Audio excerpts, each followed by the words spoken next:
کبھی سنا بھی ہے کہ کوئی جرنیل پھانسی ہوا, کبھی سنا بھی ہے کہ کوئی جج پھانسی ہوا.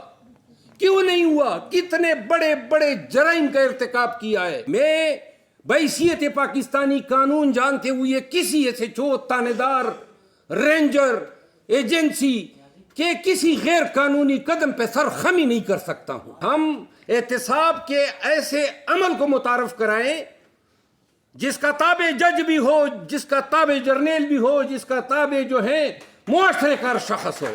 کاش میں ادھر ہوتا اور میں چاہتا کہ میں آتا اور میں دیکھنا چاہتا تھا کہ تم غنڈہ گردی پہ کس طرح مجھے جو ہے یا بدماشی کے زور پہ یا ڈنڈے کے زور پہ تم مجھے رام کر سکتے ہو.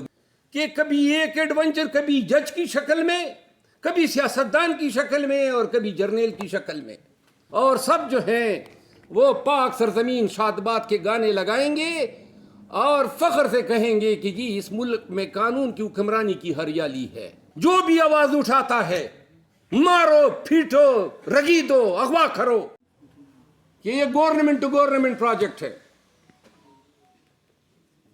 آپ نے تنخواہ, مراعات, پنشن کے بعد چاہے جج ہو, جرنیل ہو, پھر ان کو آپ نے یہ کس قانون کے تحت انشور کرنا ہے کہ پھر بھی ان کو ری امپلائی کرنا ہے. پی آئی اے کے ایم ڈی او کی تاریخ پڑھیں, پبلک سروس کمیشنوں کی, اور جتنی بھی انڈیپینڈنٹ یا سیمی اٹھانومس انٹیٹیز ہے, آپ کو یہی حضرات ملیں گے. ابھی پرسوں فلاں یونیورسٹی کا وائس چانسلر کسی ریٹائرڈ جرنیل کو بنا دیا. رحم کرو اس ملک پہ. یہ ملک صرف آپ کو پالنے کے لیے نہیں بنا ہے. یہ ملک, اس کا خواب جو قائد اعظم رحمۃ اللہ علیہ نے دیکھا تھا وہ پاکستان کے اندر تمام قومیتوں بشمول مینارٹیز کے ان کے حقوق کی پاسداری اور تحفظ تھا. کیا ہم دیکھ رہے ہیں کہ اس پاکستانی نظام کے اندر حقوق کا تحفظ ہو رہا ہے؟ جو بھی آواز اٹھاتا ہے مارو, پھیٹو, رگیدو, اغوا کرو. تو میں یہ کہتا ہوں, ہم جب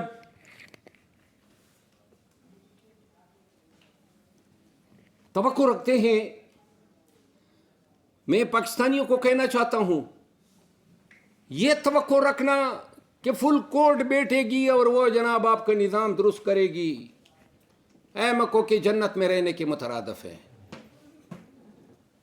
یہ توقع رکھنا کہ جناب علی فلاں فلاں کا ضمیر جاگے گا, استعفے دیں گے, نظام درست ہوگا,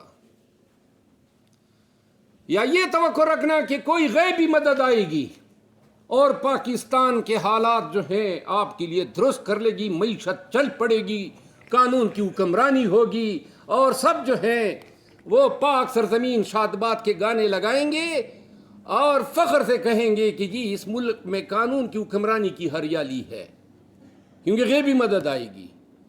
یہ احمقوں کی جنت میں رہنے کے مترادف ہے. آپ نے سب سے پہلے اور اولاً اور اخیراً آپ نے انحصار کرنا ہے اپنے اندر کے انسان پہ. خود ہمت پکڑو, نہ غیبی مدد آنی ہے, نہ ادھر سے نہ ادھر سے.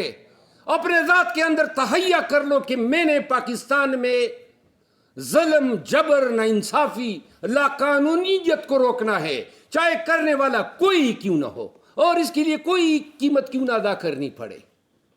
ہم پاکستان میں روزانہ دیکھتے ہیں کہ کبھی ایک ایڈونچر, کبھی جج کی شکل میں, کبھی سیاستدان کی شکل میں اور کبھی جرنیل کی شکل میں تجربے کرتے آتے ہیں, اور ہمارے اوپر, ہمارے حقوق کے اوپر, ہماری ریاست, ہماری مملکت, ہماری سرزمین پہ کبھی ہم نے کوشش بھی کی ہے کہ ان کو سزا دے سکے.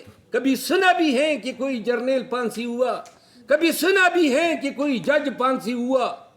کیوں نہیں ہوا؟ کتنے بڑے بڑے جرائم کا ارتکاب کیا ہے, کیونکہ ہم نے ہی یہاں پہ امیونٹی کا کلچر متعارف کرایا ہے کہ جناب بارسوخ لوگ جو ہیں وہ قانون کے اثر سے آزاد ہیں، ان پہ قانون کی لاٹھی نہیں پڑ سکتی ہے۔ اللہ کے بندو، چائنا میں دیکھ لو نا، ساؤتھ کوریا کی مثالیں آپ کے سامنے ہیں، توپوں کے سامنے تو رکھ کے ان کو اڑاتے ہیں۔ وہاں نظام کیسا ہے اور آپ کا نظام کیسا ہے؟ 76 سال میں اسی نظام میں آپ نے رہتے ہوئے اس ملک اور اس ملک کے لوگوں کا دڑن تختہ کر دیا۔ پاکستان کو ضرورت ہے کہ ہم احتساب کے ایسے عمل کو متعارف کرائیں جس کا تابع جج بھی ہو، جس کا تابع جرنیل بھی ہو، جس کا تابع جو ہے معاشرے کا شخص ہو، اور کسی کی جرت ہی نہ ہو۔ یہاں جرت کیا، یہاں کہتے ہیں قانون کس چڑیا کا نام ہے۔ آج اسلام آباد میں آپ کا ایس ایچ او اتنا بے شرم ہو گیا ہے۔ میں دبئی گیا تھا، اب سنیں مثال دے رہا ہوں، دبئی گیا تھا ابھی کچھ دنوں قبل، ایک ہفتہ 10 دن قبل، تو میرے ایک جونیئر کو ایک ایس ایچ او کی کال آتی ہے، میں نے کسی جگہ پہ وہاں یہ سیمینار تھا، ورکشاپ تھا، یہ اوورسیز پاکستانی بچوں کو جو بیچتے ہیں، تو وہاں میں نے جانا تھا، اس میں شرکت کرنی تھی، ایک تاریخ رکھی تھی۔ تو ایس ایچ او نے کہا میرے جونیئر کو کہ جی وہ مروت صاحب کو بتا دے کہ وہ نہ آئے، ورکشاپ میں نہ آئے۔ تو بھئی کون ہو تم؟ تو جونیئر نے مجھے کہا کہ جب میں نے ان کو بتایا کہ وہ تو باہر ہیں، اب کاش میں ادھر ہوتا اور میں چاہتا کہ میں آتا اور میں دیکھنا چاہتا تھا کہ تم غنڈہ گردی پہ کس طرح مجھے جو ہیں یا بدماشی کے زور پہ یا ڈنڈے کے زور پہ تم مجھے رام کر سکتے ہو۔ میں بحیثیت پاکستانی قانون جانتے ہوئے کسی ایسے تانے دار، رینجر، ایجنسی کے کسی غیر قانونی قدم پہ سر خمی نہیں کر سکتا ہوں۔ یہ قانون نے مجھے سکھایا ہے، 32 سال سے میرے دماغ میں پڑا ہے، 32 سال سے میں نے یہ سیکھا ہے کہ میں نے لوگوں کو ان کا حق جو ہے دلانا ہے، تو کس طرح کوئی میرے اپنے حق پہ قدغن کس طرح لگا سکتا ہے؟ پاکستانیوں، پاکستان کو ضرورت ہے کہ قوم یہ احساس کرے کہ ہماری خاموشی یا ہماری ان ایکشن، کوئی فعل کا ارتکاب نہ کرنا، ان حالات و واقعات پہ اپنے ضمیر کے مطابق کوئی عملاً کردار ادا نہ کرنا، بلحاظ مجموعی ہم اس ملک کو آہستہ آہستہ طوائف الملوکی، ٹوٹلیٹیرزم، بلکہ ایک مافیا کے سپرد کرتے جا رہے ہیں۔ جس طرح آپ کے سامنے ہوا، ایم این ایز بنائے گئے جو تھے نہیں، ایم این ایز بنائے گئے فارم 47 پہ، حکومت بنائی گئی فارم 47 پہ، آئینی ترمیم کر دی گئی انہی فارم 47 کی بنیادوں پہ۔ کس طرح مہذب معاشروں میں اس طرح ہو سکتا ہے؟ ہمارے یہاں ہو رہا ہے۔